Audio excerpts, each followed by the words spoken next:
Conflito, como você tem acompanhado nas últimas horas, entre Israel e Irã atingiu um novo patamar e esse extremamente preocupante. Autoridades mundiais estão em alerta depois de um ataque aéreo massivo contra instalações nucleares iranianas. E Teherã já respondeu com uma ofensiva de drones nessa manhã, elevando ainda mais o alerta no Oriente Médio.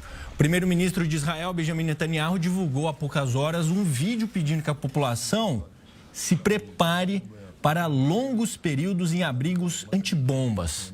2 líderes militares iranianos morreram no ataque israelense. Ao todo, 200 caças foram usados para atacar 100 alvos em território iraniano. Israel considera a República Islâmica uma ameaça existencial. O ministro da Defesa israelense, Israel Katz, chamou a ação desta sexta-feira de um ataque preventivo. Segundo o Exército, informações de inteligência indicam que o Irã está se aproximando de um ponto sem volta no programa nuclear, incluindo a criação de uma bomba atômica. A imprensa estatal iraniana informou que o chefe da Guarda Revolucionária do Irã e o comandante do Estado-Maior morreram nos ataques. O governo do Irã afirmou que os israelenses fizeram uma declaração de guerra contra o Irã. E a gente continua repercutindo porque o diretor-geral da Agência de Vigilância Nuclear da ONU afirmou que as instalações nucleares nunca devem ser atacadas.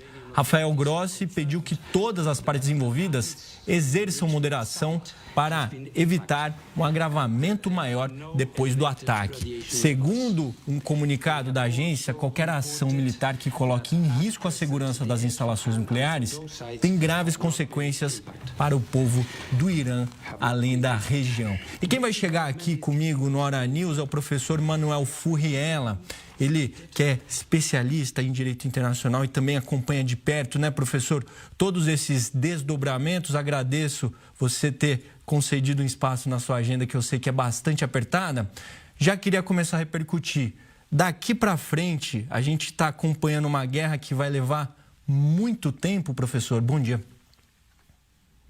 Bom dia. Bom, historicamente, Irã e Israel, eles não se atacavam diretamente. Desde 1979, foi instalado no Irã um regime hostil aos interesses americanos e israelenses, o regime atual dos ayatolás.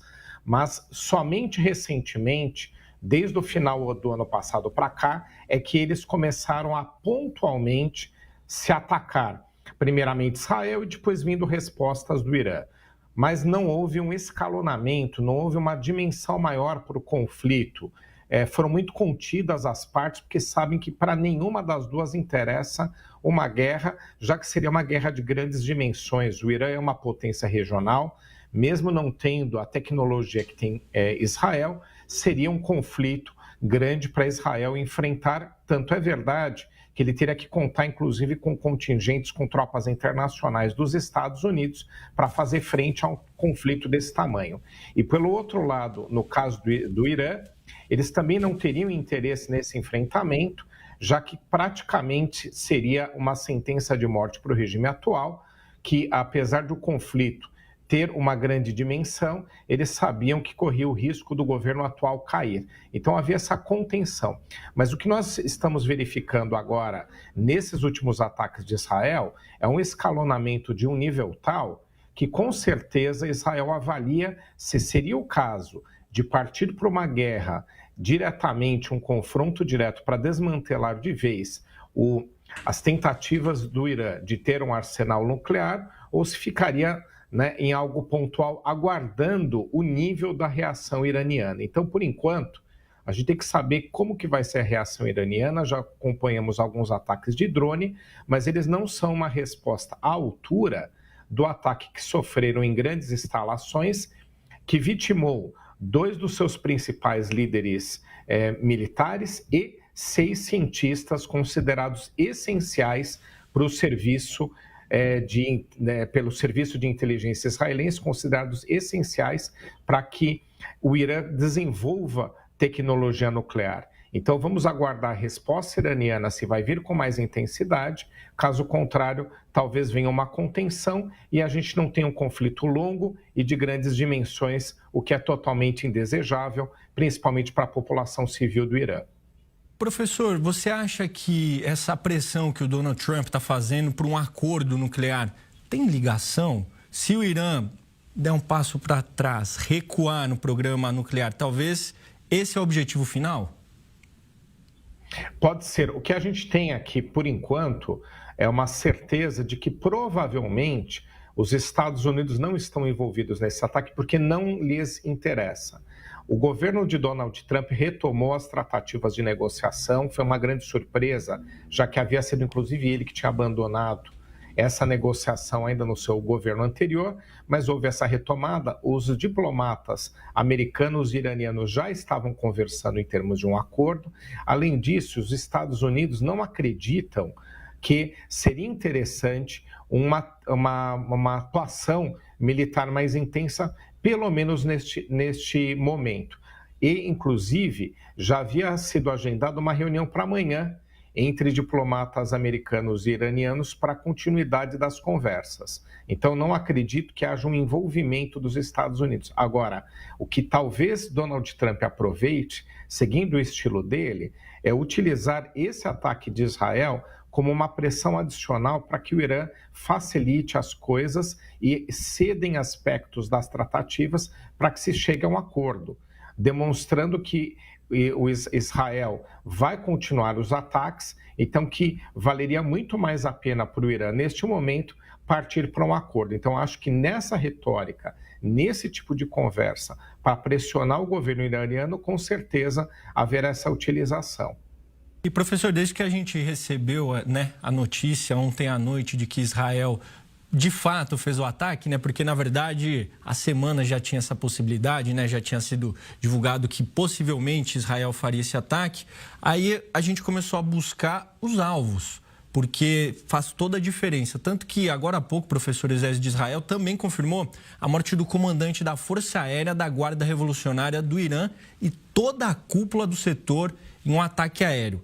Além disso, como o senhor também comentou, outros líderes da cúpula militar também foram alvejados. Professor, qual que é o impacto disso para o Irã? Porque nós sabemos que é um estado extremamente militar, Cortando a cabeça, fica mais enfraquecido? Seria algo nesse sentido que o Irã foi atrás? Que o Israel foi atrás? Esse ataque ele atingiu alvos essenciais, ele causa sim, grandes prejuízos ao Irã. Você menciona a questão militar, realmente ela é importante. O Irã é uma potência regional, não somente econômica, não somente por extensão territorial, é um dos maiores países da região, até que ele rivaliza com a Arábia Saudita, essa posição de líder regional, de potência regional. Além disso, ele entende-se, em termos religiosos, como sendo um epicentro da religião islâmica, que deve ser propagada a partir dali, que os preceitos religiosos devem partir do Irã. Enfim, ele tem uma série de questões importantes e militarmente também. Ele é muito bem armado. Em termos regionais, ele é um dos que tem a melhor capacidade de mísseis, a melhor tecnologia, variada inclusive. Então, ele tem vários aspectos que fazem com que fica difícil ele vencer de Israel por conta de vários motivos. Israel é uma potência tecnológica e tem apoio norte-americano, mas de qualquer forma uma guerra de grandes dimensões viria a partir dali. Então eu acredito que esse foi um grande prejuízo, mas ele não chega ao ponto de desconcertar por completo uma capacidade de agressão substancial vinda do Irã. Realmente abre uma possibilidade, tanto que o presidente do Irã disse que a resposta iraniana aos ataques vai fazer Israel se arrepender. Sobre isso também, eu sei que o governo israelense planejou há muito tempo esse ataque, professor? Um ataque dessa magnitude, com essa precisão, não é de um dia para o outro. Ou seja, Israel realmente podemos dizer que está preparado para uma guerra?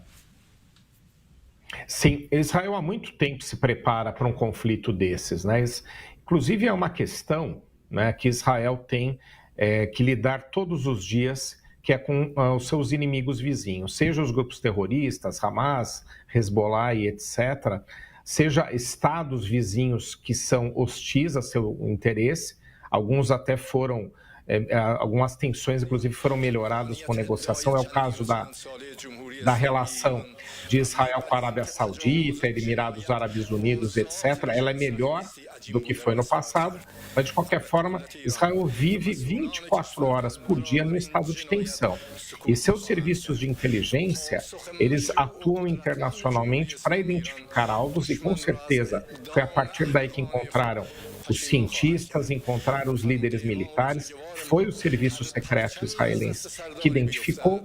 Então, Israel está sempre preparado para isso. Ainda mais nos últimos meses, que decidiu, conforme eu mencionei, em ataques diretos, militares diretos, mesmo sendo pontuais. É por conta de estar preparado para algo que possa vir, inclusive se for de maiores dimensões. E, professor, eu queria que o senhor contextualizasse um pouco para a gente, porque essa questão Irã-Israel tem décadas, né? O programa nuclear do Irã é há muito tempo alvo de Israel. Inclusive, a gente sabe que a Mossad, que é o serviço secreto israelense, já fez operações de conseguir retirar a documentação desses locais. Queria que o senhor explicasse para a gente e contextualizasse que não é de hoje essa relação Irã-Israel e armas nucleares, né?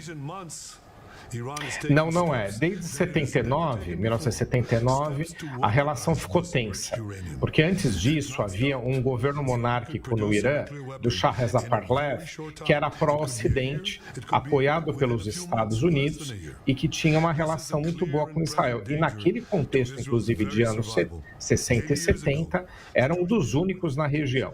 Isso reverteu-se com a Revolução Islâmica, com a volta da França do Ayatollah Khomeini, que iniciou uma grande revolta popular, instalou o governo que lá está, que é hostil aos interesses israelenses. Agora, a partir dali, mesmo havendo sempre um interesse de desenvolvimento de armas nucleares, porque lembrando aqui que é a arma mais poderosa que existe, é o armamento determinante. A arma nuclear, ela tanto pode servir por um Estado evitar ser invadido, que é basicamente o que faz a Coreia do Norte atualmente, né? Ela usa como poder de dissuasão, alguns outros países também dessa forma. O Brasil, quando chegou a imaginar ter um armamento nuclear, né, já não desenvolve mais, e estava muito no início, ainda muito iminente no caso do Brasil, ainda bem inicial, também era com esse objetivo.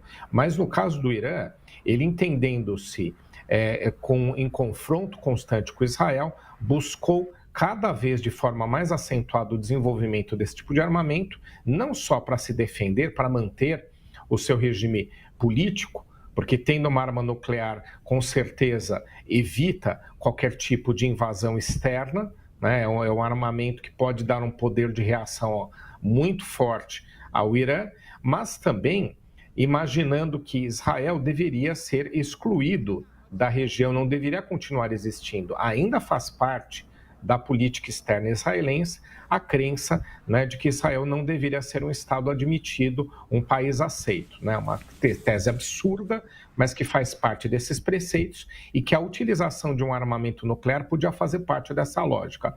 Por isso que a partir do desenvolvimento da energia nuclear e de usos pacíficos que eles alegam, eles enriquecem urânio, pois é uma das etapas necessárias para se chegar a uma arma nuclear.